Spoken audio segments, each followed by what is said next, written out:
Everyone, तो आज हम फिर से लेके चलते हैं क्लास 9 का चैप्टर 6 जिसका नाम है हमारे आगे लाइंस एंड एंगल्स। तो इस चैप्टर के अंदर मैं आपको स्टार्टिंग में एक कंसेप्ट बताऊंगा। इस चैप्टर के अंदर आपके पास 3 एक्सरसाइज हैं, 6.1, 6.2 एंड 6.3।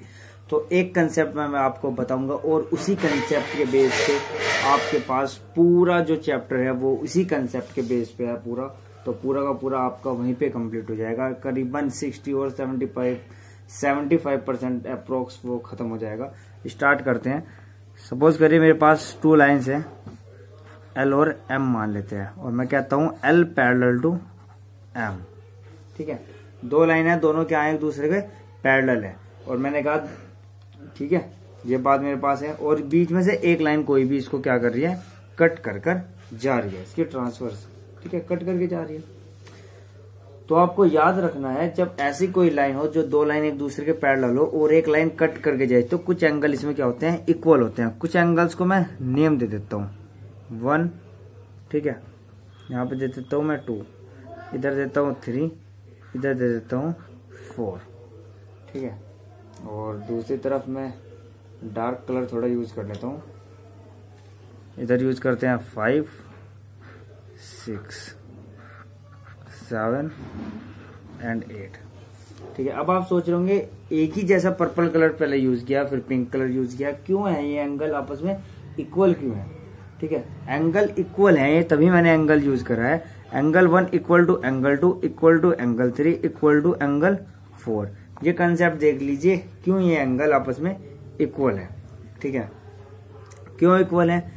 एंगल जब लाइंस पैरेलल है, कोई लाइन उनको कट करके जा रही है, कोई उनके ट्रांसवर्सल है, तो जो एंगल 1 होगा वो एंगल 2 के इक्वल होगा।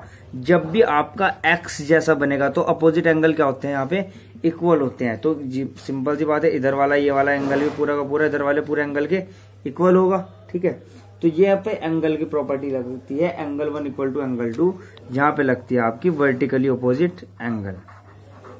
ठीक है, तो कौन सा एंगल लग गया यहाँ पे, वर्टिकली अपोजिट एंगल। एंगल 1 किसके इक्वल है, एंगल 2 के, तो वर्टिकली अपोजिट एंगल है।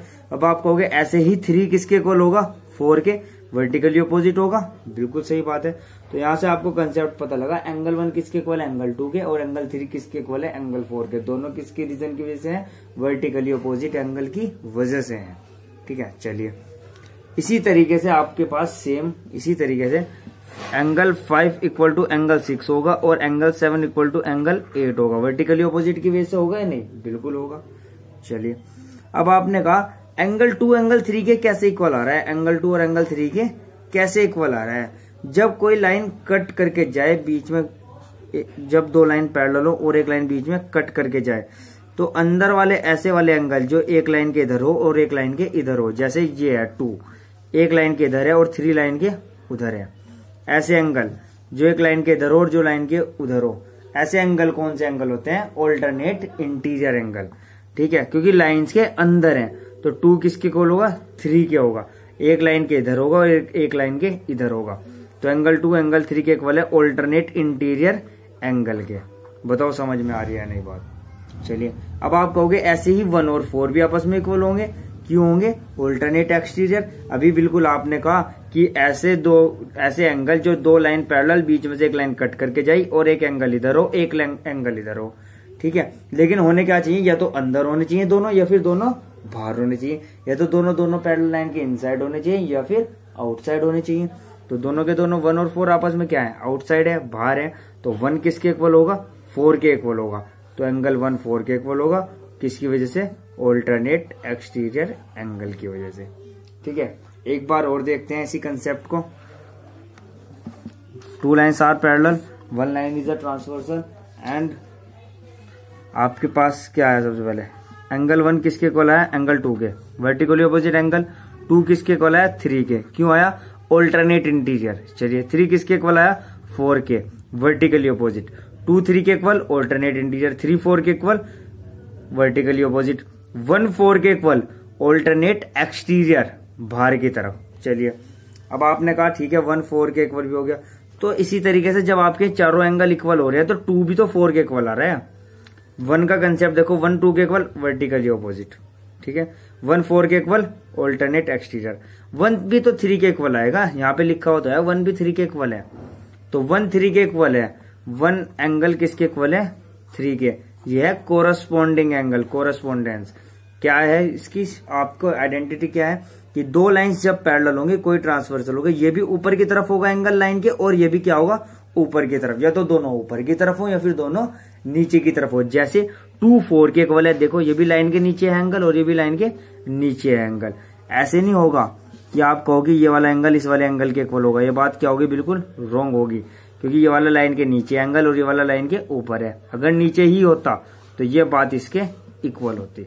समझ आ रही बात? चलिए अब अगला कंसेप्ट देखते हैं 5 6 7 8 का। सेम है हमारे पास कंसेप्ट, तो बताइए एंगल 5 6 ऑल्टरनेट क्या? Vertically opposite. 6 7 के इक्वल ऑल्टरनेट इंटीरियर। 7 8 के इक्वल वर्टिकली अपोजिट। 6 8 के इक्वल कोरस्पोंडेंस, ठीक है। और 5 भी 7 के इक्वल कोरस्पोंडिंग एंगल्स, ठीक है। तो उसके बाद आपके पास बस इतना कंसेप्ट आपको देखना है। इस वीडियो को जितनी बार देखो उतनी बार देखना आप, इसी से आपके क्या होंगे? कंसेप्ट क्लियर होंगे, ठीक है। तो और आपको क्या करना है, चलिए क्वेश्चन करते हैं एक, ठीक। क्वेश्चन नंबर 1 पे आ जाइए आप एनसीईआरटी के। क्वेश्चन नंबर 1 में क्या कह रहा है आपको? क्वेश्चन नंबर 1 में कह रहा है कि आपके पास ये एक फिगर है और लाइन आपने इस तरीके की फिगर बनाई और एंगल एओसी और बीओई गिवन है 70 और बीओडी आपके पास 40 है और एंगल बीओई आपको निकालना है। मैं आपके पास फिगर बना देता हूँ। ये क्वेश्चन के अंदर क्या गिवन है आपके पास? एक लाइन गिवन है ए ओ बी सी ई, और सी वाली लाइन आके जाके डी पॉइंट बना रही है, ठीक है। ये फिगर है आपके पास और आपको गिवन क्या है?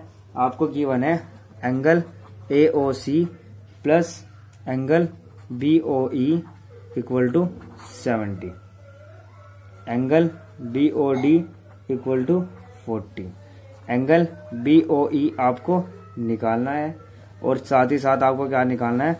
रिफ्लेक्स एंगल सीओई, ठीक। मैं बताऊंगा आपको। सबसे पहले आप देखिए एंगल एओसी और बीओई कहाँ पे है? एओसी ये रहा एंगल और साथ ही साथ बीओई ये रहा एंगल। दोनों का सम कितना है? 70 है आपके पास। दोनों का सम कितना है आपके पास? 70 है। इसी तरीके से आपके पास एक एंगल कौन सा है आपके पास? बीओडी। बीओडी कितना है आपके पास? 40 एंगल, ठीक है। तो आपके पास पता है एंगल बीओडी और एओसी दोनों आपस में क्या है? Equal, vertically opposite. एक्स बन रहा है, एक्स बन रहा है वर्टिकली अपोजिट, तो ये वाला एंगल भी कितना होगा? 40 होगा या नहीं होगा? 40 वर्टिकली अपोजिट। और मुझे पता है दोनों का सम कितना है? दोनों का सम कितना है? 70। तो आप इस इक्वेशन में आइए। सबसे पहले आपको क्या लिखना है? सबसे पहले आपको लिखना है angle BOD equal to angle AOC, किसका? वर्टिकली अपोजिट एंगल, ठीक है। तो angle BOD equal to angle AOC equal to कितना? 40 डिग्री, ठीक है। तो आपको ये वाली इक्वेशन लेनी है सीधा। एंगल एओसी की जगह पर लिखना है 40, क्योंकि अभी आपने 40 निकाला है ये एंगल, ठीक। Plus angle BOE equal to कितना? 70। तो आपने 40 इधर आया, इक्वल टू किधर? माइनस हुआ, तो एंगल बीओई कितना आया? 40 माइनस हुआ 70 में से कितना आया? 30 एंगल आया, 30 आया। तो एंगल बीओई आपके पास कितना बचा? यहाँ पे 30 बचा। बचा या नहीं बताओ? एंगल बीओई कितना बचा? 30। पूछा था यही, एंगल बीओई पूछा था, निकल गया आपका। अभी आपका सेकंड पार्ट में क्या पूछा है? Reflex COE. जब भी जिस भी एंगल का आपको रिफ्लेक्स पूछे वहीं पे तुरंत क्या निकाल दीजिए? वही एंगल निकाल दीजिए जो आपको पूछा है। तो आपको सीओई निकालना है। कहाँ पे एंगल? सीओई, ये वाला एंगल है सीओई। पूरी स्ट्रेट लाइन है और स्ट्रेट लाइन पे किसी भी एंगल का सम कितना होता है? 180 होता है। तो यानी कि यहाँ पे पूरे एंगल का सम कितना होगा? 180। अगर इतने एंगल को आप एक्स भी मान लो, ठीक है, बाकी एक्स मान के फिर लेंथ हो जाएगा, सीओई रखना। पूरी स्ट्रेट लाइन है। चलिए लगाते हैं स्ट्रेट लाइन का formula. Angle AOC plus angle COE plus angle BOE equal to कितना 180। सेम AOC COE BOE तीनों का सम कितना 180। AOC कितना 40 plus angle COE plus BOE कितना 30 अभी निकाला इक्वल टू 180। 40 और 30 70। 180 में से 70 माइनस हुए कितना एंगल COE कितना आया 180 में से 70 माइनस हो गया 110। तो एंगल जिसका भी रिफ्लेक्स निकालते हैं। अब रिफ्लेक्स निकालो किसका एंगल COE का। जब भी रिफ्लेक्स निकालेंगे तो 360 में से एंगल माइनस कर देंगे COE। बस ये बात याद रखना है 360 में से डायरेक्ट क्या आ जाएगा माइनस। और कितना आ गया ये आंसर 250 डिग्री। ठीक है, इसी तरीके से आपके पास क्वेश्चन होंगे। क्वेश्चन नंबर 2 पे चलते हैं इसी एक्सरसाइज का। ठीक, तो रिफ्लेक्स वाला आपको पता लगा। जब भी रिफ्लेक्स पूछे तो क्या करना है सीधा 360 में से माइनस करना है। कौन सा एंगल होता है रिफ्लेक्स वो मैं आपको बता देता हूँ। ये एंगल COE है। इसको छोड़ के बाकी का सारा एंगल, इसको छोड़ के COE को छोड़ के बाकी का सारा एंगल वो क्या होगा रिफ्लेक्स होगा COE का। किसी भी एंगल का रिफ्लेक्स पूछे आपको इसी तरीके से करना है सेम। तो चलिए सेकंड क्वेश्चन करते हैं इसी का। तो सेकंड क्वेश्चन में क्या कह रहा है इसके सेकंड क्वेश्चन के अंदर कह रहा है कि आपको ये फिगर दे रखी है और A/B कितना दे रखा है आपको 2/3। फाइंड C एंगल निकालना है। फिगर में आपके आगे बना देता हूँ एक। ये क्या कह रहा है कि XY एक लाइन है आपके पास। ठीक है, OP इज अ परपेंडिकुलर और एक लाइन ट्रांसफर हो रही है M और N। ठीक है, अब इसमें बीच में एंगल क्या रखा है ये दे रखा है A, इतना एंगल दे रखा है B और ये इधर वाला दे रखा है 90। ये 90 का साइन होता है और ये एंगल आपके पास इतना है C। ठीक, ये कितना है आपके पास C है। ठीक, अब आपको क्या कहा हुआ है क्वेश्चन नंबर 2 में A/B कितना गिवन है आपके पास 2/3 गिवन है और आपको क्या करना है C निकालना है। ठीक, जब भी रेशियो वाला आपको दिया हुआ हो तो आपको क्या ले लेना है X ले लेना है। सपोज करो ये X ही दिया हुआ था तो A ले लेते। ठीक है, तो आपने क्या कहा आपको पता लगा जब इतना 90 है तो A प्लस B का सम भी कितना होगा 90 होगा। ठीक है, तो आपको पता लगा कि सबसे पहले आपने कहा angle B plus angle A plus angle POY। जिस भी एंगल की बात करते हैं उसे बीच में रखते हैं। POY की बात करें POY यानी कि ये एंगल इक्वल टू कितना 180। मैंने इस यहाँ पे लगाया फॉर्मूला 180 पे रखा है। Angle B plus angle A POY कितना है 90। तो 90 उधर माइनस हुआ तो angle B plus angle A equal to कितना आया 90। 180 में से माइनस हुआ 90 तो कितना बचा 90 बचा। तो मैंने कहा आपको रेशियो दिया हुआ है तो एंगल A कितना दिया हुआ है आपको एक दिया हुआ है 2x। जब भी रेशियो में दिया हुआ है x मानते हैं। इसका मैं अलग से वीडियो बनाऊंगा उसमें बता दूंगा। रेशियो वाले नंबर के आगे एक अलग से एक इंटीजर ले लेते हैं। ठीक, क्योंकि उनको जब मिक्स फ्रैक्शन में करते हैं कट करके कुछ भी हो सकते हैं वो वैल्यू। तो A कितना है आपके पास B कितना है 3x, A कितना है 2x इक्वल टू 90। तो यह आया 5x इक्वल टू 90 और 5 से कट हुआ x इक्वल टू 18। ठीक है, तो यानी कि आपके पास A की वैल्यू आई कितनी 2 इंटू 18 कितना आया 36। B की वैल्यू आई आपके पास 3 इंटू 18 कितना आया 54। ठीक है, तो आपके पास A की भी वैल्यू आई B की भी वैल्यू आई। करना क्या है A की और B की वैल्यू का सिंपल सी बात है, हमें तो C निकालना है। A की और B की वैल्यू का करना क्या, हमें तो C निकालना है।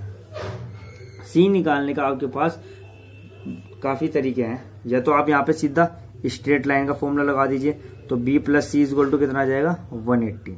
ठीक है, चलो पहले C करते हैं। तो B plus C angle B plus angle C equal to 180। ठीक है, क्योंकि स्ट्रेट लाइन लगा दी MON is a straight line. So angle B plus angle C equal to 180। Angle B कितना है 54। ठीक है, तो एंगल C यहाँ से निकलेगा हमारा। एंगल C 180 में से 54 उधर जाके माइनस हो जाएंगे तो कितना बचा 126। ठीक। बाकी आपके पास दूसरा तरीका क्या था एंगल सी निकालने का, देखिए अभी अभी हमने फिगर में पढ़ा था, ये वर्टिकल अपोजिट किसका होगा, ये स्ट्रेट लाइन है इतना, ये कट होके जा रही लाइन, ये कट करके जा रही, तो इसका होगा नहीं वर्टिकली अपोजिट, बताइए मुझे। तो ये कितना था मेरे पास 90 और ए कितना था मेरे पास, अभी निकाला ए 36, तो 90 प्लस 36 करिए कितना आया 126, तो कितना आया आपके पास 126, और देखिए यहाँ पे भी कितना आया था 126, ठीक। तो इसी के साथ बाद में करते हैं हम एक्सरसाइज को कंटिन्यू करते हैं। तो अगर आपने ये कंसेप्ट ज़्यादा समझ लिया है तो इसको एक बार और देखिए, जो भी डाउट हो मेरे से पूछिए, एक बार और देख लेते हैं। ये वाले एंगल होते हैं वर्टिकली अपोजिट, जो एक्स बना के करते हैं, तो ये भी वर्टिकली अपोजिट। जो लाइंस के अंदर होंगे और एक लाइन के इधर एक इधर ऑल्टरनेट होंगे तो वो होंगे ऑल्टरनेट इंटीरियर, जो बाहर होंगे वो ऑल्टरनेट एक्सटीरियर। 1 3 के इक्वल कोरस्पोंडेंस, ठीक है, ये भी 2 भी 4 के इक्वल होगा, ठीक है। तो इसी तरीके से मिलते हैं।